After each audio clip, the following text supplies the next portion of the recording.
I've gone to probably, I don't know, 100 or so of these. So at some point, you're just kind of like, all right, I've seen it, but it's nice that they're around. Hey, hey, hey, welcome to another Gravel on the Ground. I'm excited. Trying to plan out my next trip. I'm in my workshop again.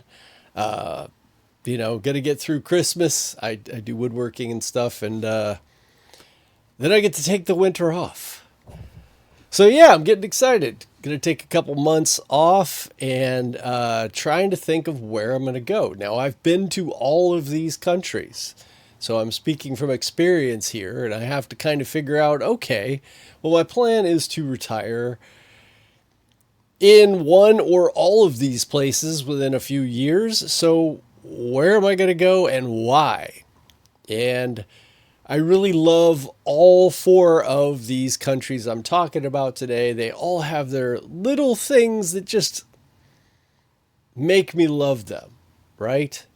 So if you were thinking about the same things as I am, like and subscribe and all that kind of stuff, I'm going to go into this and then I'm actually going to do it. But again, I have spent a good amount of time in most of these countries, Thailand the most. That was kind of the go-to place for a while.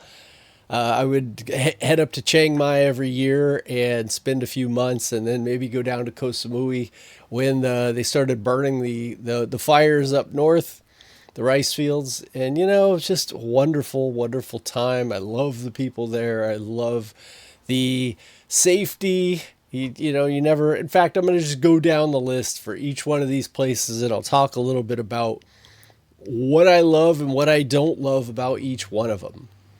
So the first one, I'm going to say Thailand. That's the picture I'm showing here, and I'll bring up some pictures of me in Thailand since I got plenty. Really wonderful place. In my opinion, extremely nice people. I love the fact that I never, in most of your major areas, other than some parts of Bangkok, you're really not worried about too much. I would run around Koh Samui and Chiang Mai and even a lot of Bangkok, and I didn't really have to worry about much. I've never had any trouble there. I've never had anything stolen there, personally. It is way safe. I live in California, way safer than California, I could absolutely say. And the people are 1,000% nicer at this point in time. You do have lots of choices in climates. So some of the other places, they're almost always sweltering hot, right? Or it's the rainy season and you're in a flood, right? Whereas Thailand, you stay up north in Chiang Mai, the weather is pretty, easy going. You can go down south and get a little bit hotter. You can go up to Chiang Rai and cool down quite a bit. Or I would even head from Chiang Mai over to Pai, which is quite a bit cooler. And you would get a lot more food choices from all over the world. And that was a really nice, it really almost didn't feel like Thailand. It just feels like you're kind of getting out into this more, I don't know, what I would figure Ubud would be like.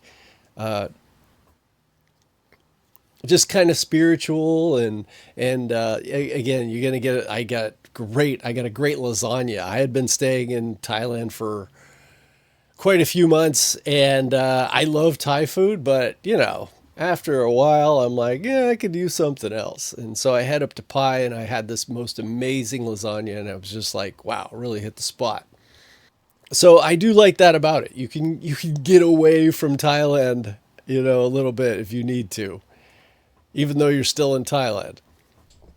And you can cool down and whatever. I personally like wherever they grow coffee is that's the climate I like to be in year round. But I don't mind a little bit of heat.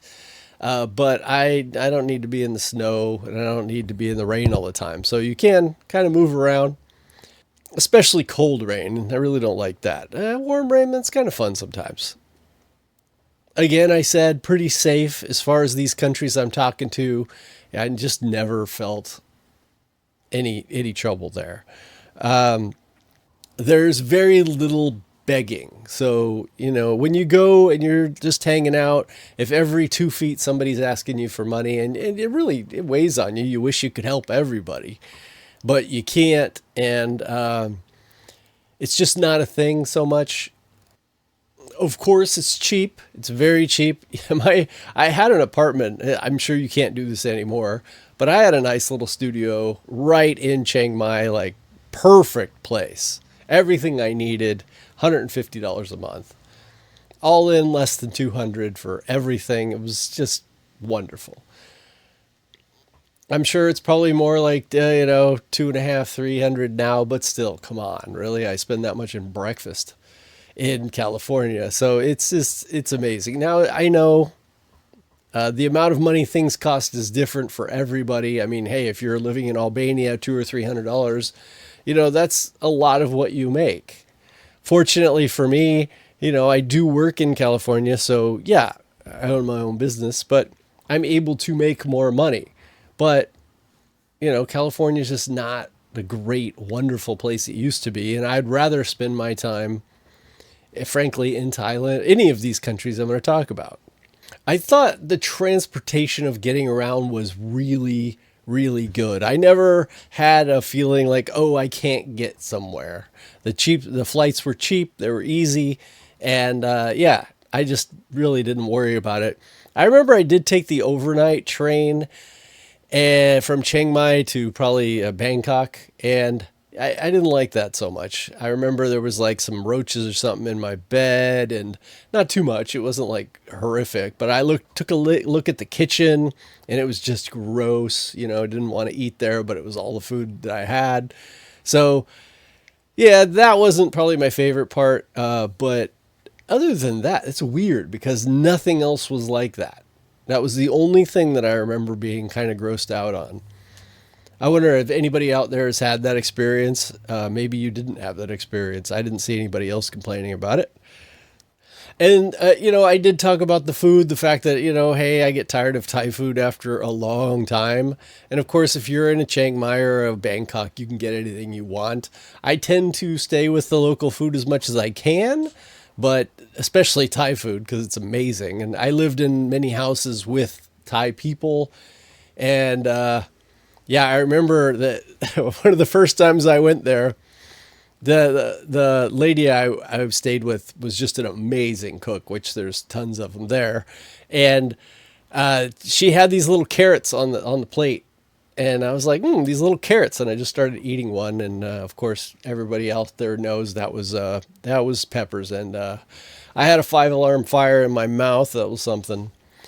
But we all laughed, and, after the pain went away, it was kind of the joke for a while.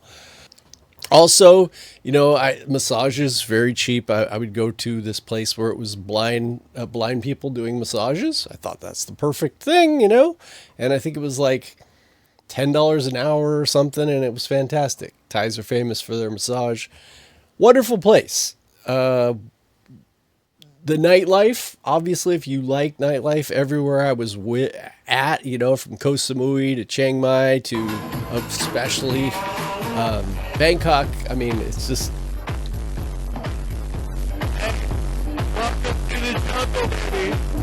You can get the nightlife you want. There are other cities. I'm not into the whole buy and girl thing, it's just not my deal. I've been very lucky in my life that I haven't had to even worry about that kind of thing. But if you're into that, Thailand, obviously, great place to go. Just make sure what you're getting is what you're after. And the negatives about Thailand, there isn't a lot of negatives about Thailand. Let's be real. I mean, it's a really great thing. But the crackdown on the visas in the past few years, that's really rough. I think about a lot of the people that I knew in Thailand, and they were doing for years and years and years. They were coming in and out of the country, had a house, they bought houses, they had wives, but you still can't get residency, or at least they couldn't. And they were getting old. And I can't even imagine what happened to some of these people if they were no longer allowed to come into the country when they had built their whole lives there on these visa runs. So it is a thing. And just something that you have to think about. If you're going there for vacation, it doesn't matter. But if you're planning to stay there long term, it is a bit unpredictable at the moment. And being unpredictable is, it's always in the back of your mind.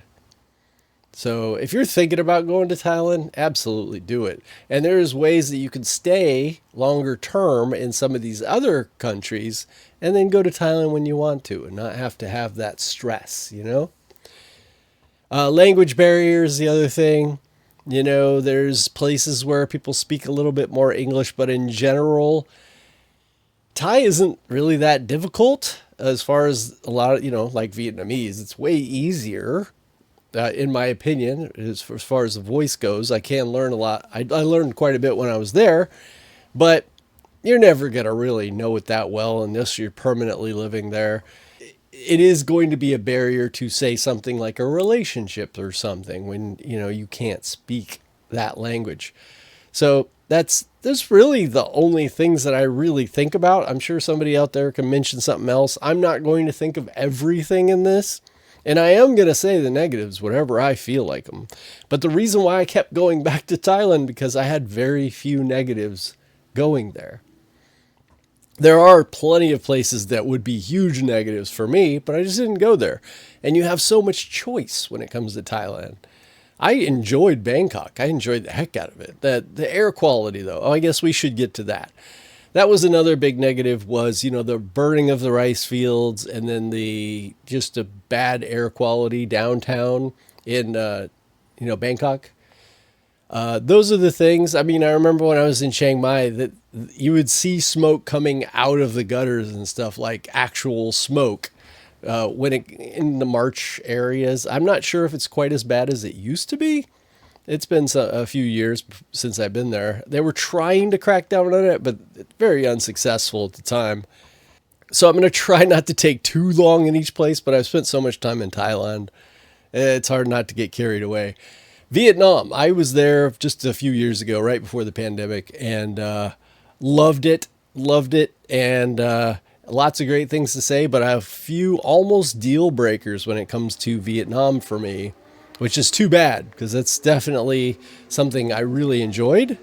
As far as the niceness of the people, well, they're a little more standoffish at first. Once you get to know them, they're extremely nice people, but I would say a little bit less engaging than the Thai people and far less engaging than Philippines people.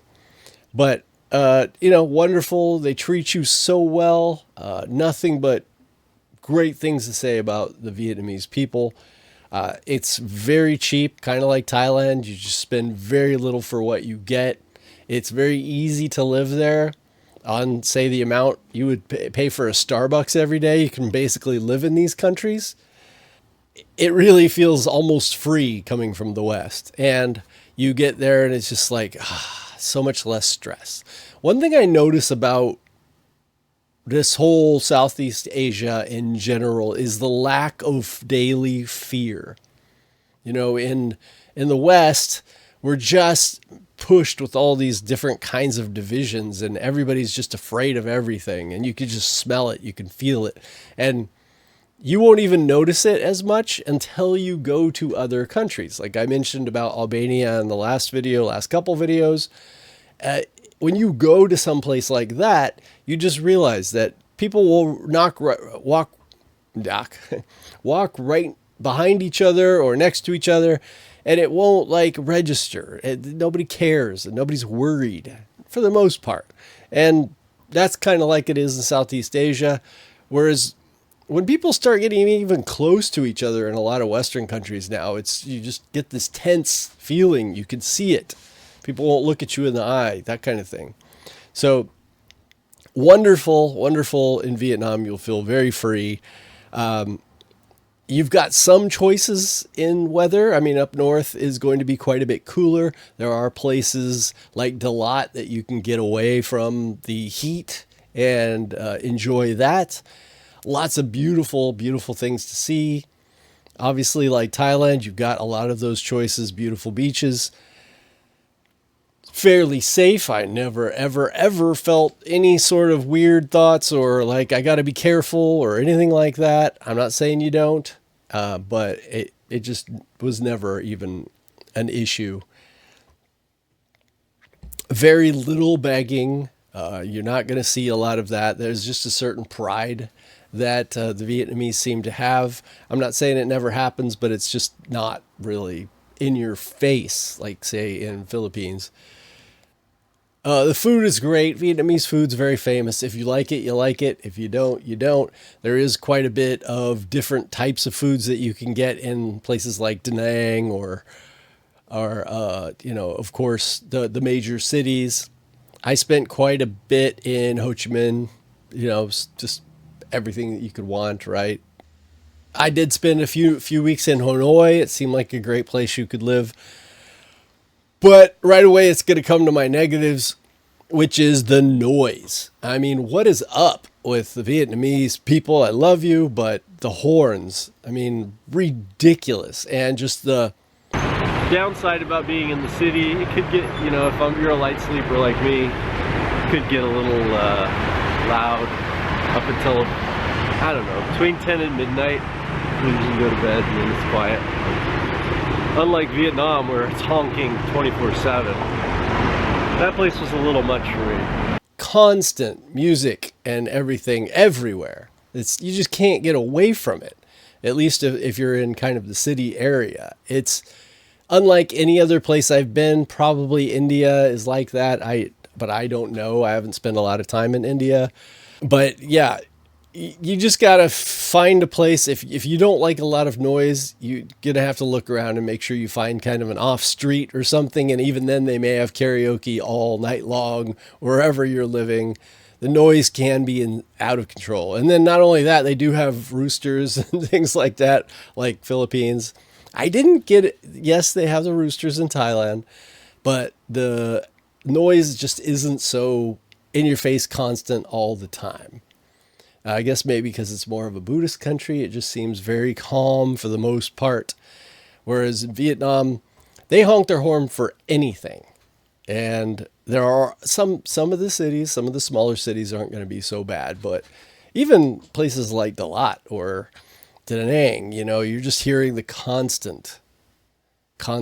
And people talk about the traffic. Yeah, you get used to it. I don't think it's a big deal. I got so used to it in Thailand, it was not even a thing anymore. Language barrier, obviously, Vietnamese is tonal. It's very different than what we're used to hearing and speaking. I'm looking forward to learning more Vietnamese, but there is a language barrier there. And if you're out of the cities or whatever, and also the food could not be nearly as good outside the cities, even the Vietnamese food. I get some people that they say, bring your own little Tabasco or something if you like anything other than kind of a bland, which you're not going to get in Thailand, right? It's always very spicy and interesting. Sometimes in Vietnam, it can be a little bland. The visa situation, although a little more predictable than Thailand, is still you can't just arrive and have a visa already. You have to apply for it in advance. I have been looking into ways to open a business there. It's not very difficult, and a lot of expats do it. But then you got to be prepared, and you got to think, oh, okay, I'm going to stay here long term. But for the short term, I think they're doing it 90 days right now, but that could change. Unpredictability is something that's always makes you a little nervous, right? So hopefully we're going to see some standardization for a while. Transportation is good, but I don't find that it's quite as good as Thailand. I don't feel like I can just easily go from anywhere I want to anywhere I want to, getting to an airport, getting to go to somewhere, or getting on a long bus ride. Just not quite as easy. And then dating. A lot of people go to these countries for dating, especially the Philippines. Well, although it's not impossible in Vietnam, you got the language barrier for one, and number two, They're more conservative. They're likely to get married earlier. They're more likely to want to be with another person, another Vietnamese, rather than a Westerner. Which, hey, you know, I have no problem with that. It kind of depends on your flavor, though. So, see, I'm not, a lot of this is personal. I'm not necessarily attracted to Thai women in general. Now, I have had a couple of Thai girlfriends, mostly in America. I absolutely adored them. But just in general, when I'm walking down the street, I'm not really just, my head's not turning all the time. Whereas in Vietnam, a lot more so. They're definitely more into fitness, and they're looking thin and beautiful faces, and but the language barrier kind of knocks things out. So I've had a lot of Vietnamese girls hitting on me in bars or dance clubs or whatever, but I never really felt like I could do anything about it because I just didn't know how to talk to them, and it's really not much fun for me. The nightlife, it's okay. It's not nearly what, say, it is in Thailand or the Philippines. Well, I would say not the Philippines, just because of the language makes that whole thing easier. But yeah, I would say Thailand's got it when it comes to nightlife. So let's get on to the Philippines. The positive, right? As I said it, the language. It is just so much easier when you at least get basic English from almost everyone. So that kind of has a ripple effect on everything, on getting around and ordering food and dating and everything. So we'll just add that kind of a little bit to everything. It is somewhat cheap, but not as cheap as the others. In general, you're going to spend more in the Philippines, and you're going to kind of get less. We're going to go over that in a little bit, but it is pretty cheap. For a Westerner, you could easily live there without it meaning too much to you if you make just a decent amount of money. It's somewhat safe. Now, of course, there are places like BGC, which are extremely safe. There's a lot of places around there that are extremely safe. There's a lot of expats living there that don't have a lot of issues, but you at least have to kind of have some basic sense that maybe you don't have to have in some of the other places, like making sure that the ATM thing isn't like swiping your card or something, or putting a fake one in there. That has happened to a lot of, expats and whatnot. I mean, there is a little bit more fraud. You do have definitely the begging. It's almost like they're told from birth, if they see a Westerner, they're supposed to ask for money. This is going to happen a lot. This goes to the first time when I went to the Philippines in 1988 or 89, something like that. And I only stayed for one day. I was supposed to stay for a week, and I just left because just the poverty was more at that young age. I just hadn't really seen it. I was from California, and just never seen that level of poverty before in my life, and it was just soul crushing. And then I remember this beggar, he pushed this little tiny kid that was just covered in dirt. He just shoved him out of the way to beg money from me. That was my first thing. And then I finally get to my hotel room. I'm a young kid. I'm trying to save money. I get there, and the owner of the place brings two girls in and says, "Which one do you want?" And it was just like, threw me for such a loop. I had never had anything like that happen to me in my life. He literally wouldn't take no for an answer. So I ended up just telling her to come back the next day. And then I took her around, bought some chocolate for her kid because she had a kid. It ended up being kind of a fun experience. Nothing between us because, hey, I've been very fortunate. Didn't need that. But this is the kind of thing that I had a first experience. And I'm sure in some places it's still kind of like that. But in general, not. And there's lots of videos on the Philippines to tell you a lot more about that. This isn't a place that I've been to for extended periods of time. But it may end up being the place that is my base of operations, because as a veteran, that's when I went there. I was in the Marines back in the day. I'm able to stay, I can get an SRV and just be a resident if I want to. There's a lot of different options for me. There's a lot of options that you could stay for longer periods of time. Again, kind of unpredictable sometimes. I believe they're back at 90 days right now, which is great.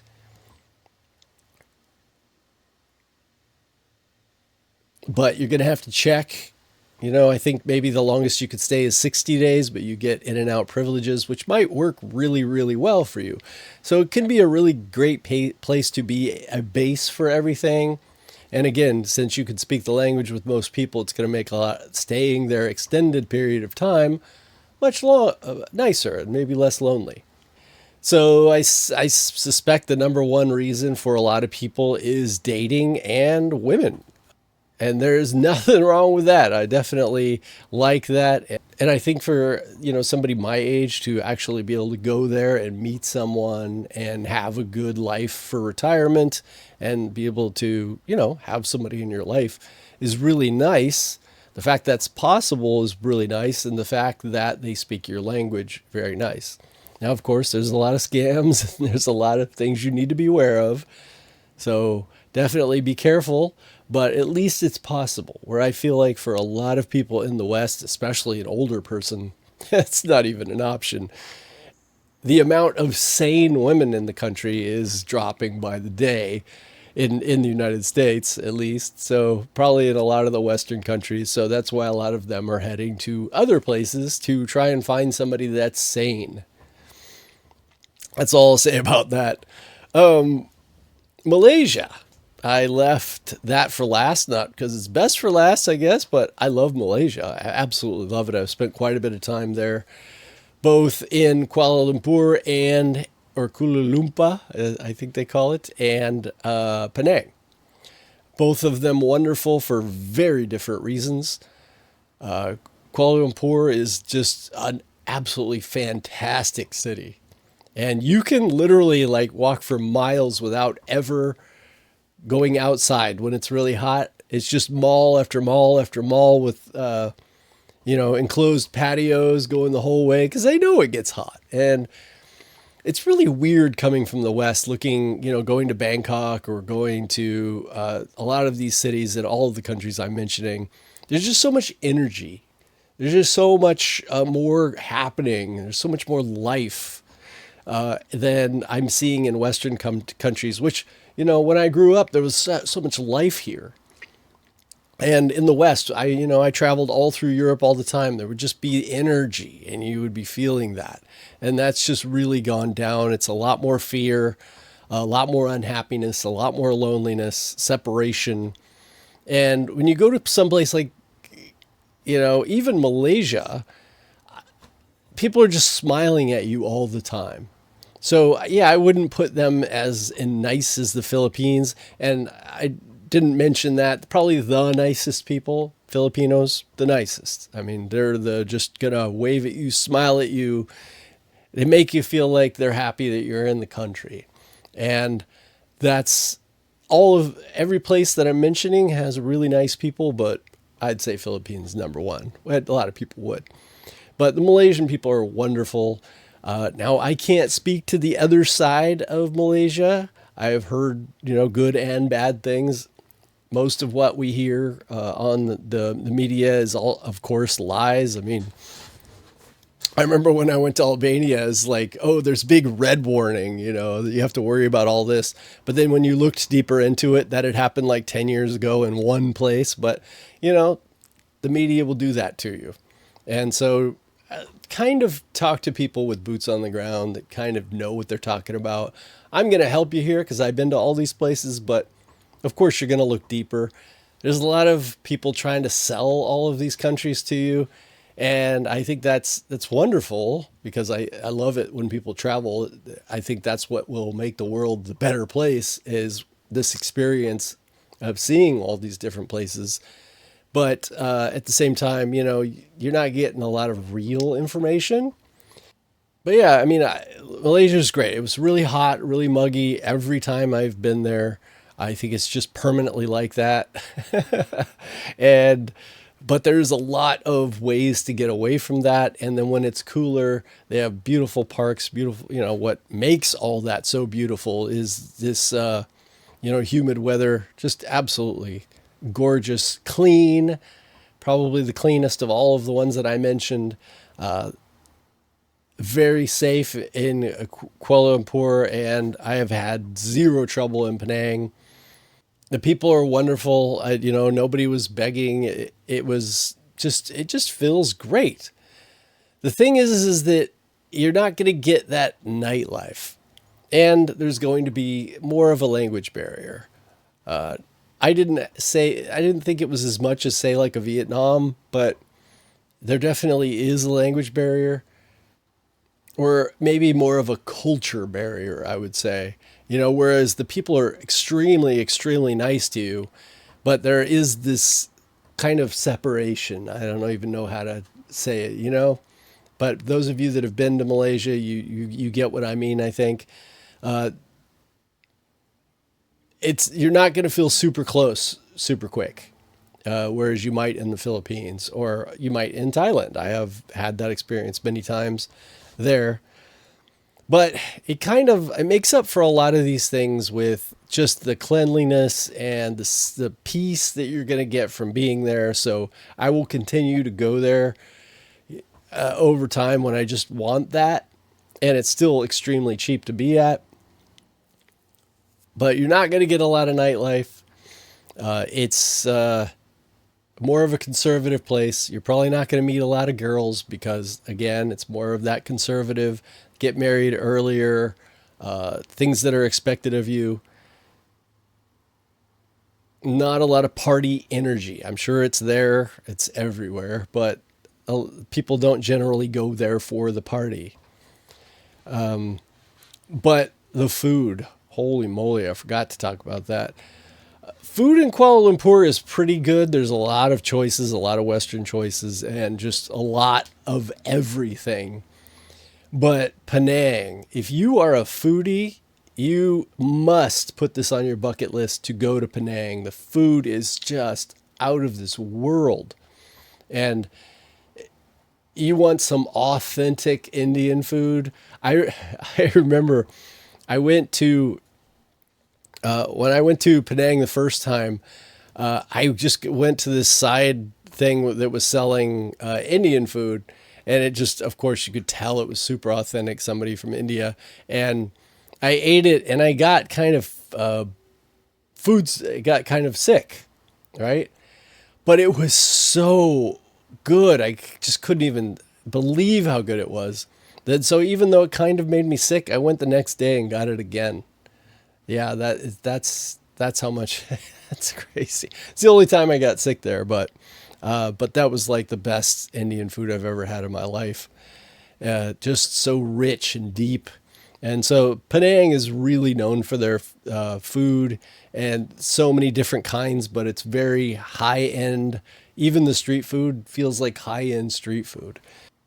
And then you have things like, the food trucks in the side, which feel kind of like that really gritty but authentic tastes. You could, yeah, I tell everybody, everybody that loves food to go to Penang. So yeah, I just kind of droned on about all these places. That's kind of what I wanted to do in this video, just to like put my own thoughts, even though they might be right, they might be wrong, in a video, so that I can get some feedback here from everybody, and also the people who have those experiences can also leave comments and things to help other people. And this is a good jumping off place to maybe think, okay, here's where I want to go or I want to look into. Again, like I said, I personally would probably have a base in one of the countries, which would probably be the Philippines, and then just permanently travel to the other ones until I find exactly where I want to be to maybe stay. But the thing is the unpredictability that makes it very difficult to like really get somewhere or invest in staying a long time. But hey, just to be real, I'm done with the West. I love the United States. Obviously, I was a Marine. But it's being destroyed on purpose. And I think a lot of people out there know that. And I don't, it's talk about unpredictability, right? All I can see is that everything that I once loved about the country is being eroded. And it's, for a lot of people, it's difficult to see it until you get out of it. So please don't talk about knowing what I mean if you haven't left it and you haven't seen the energy that's going on in a lot of other countries right now, non-Western countries. So it's just something, my thing, my opinion, my video, but I really, really hope you learned something in this and that you can give me feedback and I can best, and you can teach me some stuff because again, I'm heading back to these places. Anybody been there recently? Have some thoughts, and I will keep this going. So I will see you in the next one. If our lives could lie before us like a straight and narrow highway, so that we could see forever long before we took the ride, we would never look to heaven, make a wish or climb a mountain, 'cause we'd always know the answer to what's on the other side. But life ain't no easy freeway, just some gravel on the ground, and you pay for every mile you go, and you spread some dust around. But we all have destinations, and the dust will settle down. This life ain't no easy freeway, just some gravel on the ground.